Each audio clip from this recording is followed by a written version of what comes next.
السلام علیکم ورحمۃ اللہ وبرکاتہ۔ رب اشرح لی صدری ویسر لی امری واحلل عقدۃ من لسانی یفقہوا قولی۔ الحمد للہ رب العالمین والصلاۃ والسلام علی سیدنا محمد خاتم النبیین وعلی آلہ واصحابہ اجمعین۔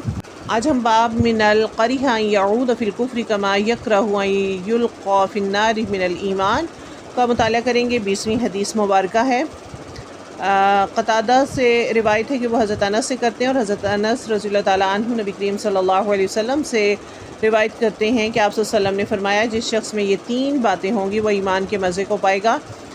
ایک وہ شخص جسے اللہ اور اس کا رسول ساری کائنات سے زیادہ عزیز ہوں، اور ایک وہ آدمی جو کسی بندے سے محض اللہ ہی کے لیے محبت کرے، اور ایک وہ آدمی جسے اللہ نے کفر سے نجات دی ہو، پھر دوبارہ کفر اختیار کرنے کو ایسا برا سمجھے جیسا آگ میں گر جانے کو۔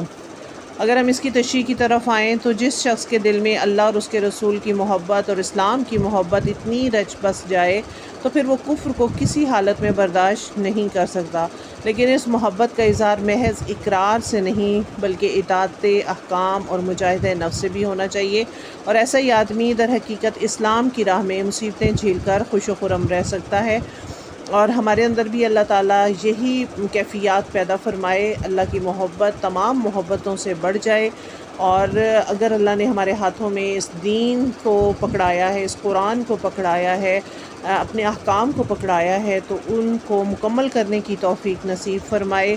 سبحانک اللہ و بحمدک نشہد ان لا الہ الا انت نستغفرک و نتوب الیک۔ السلام علیکم ورحمۃ اللہ وبرکاتہ۔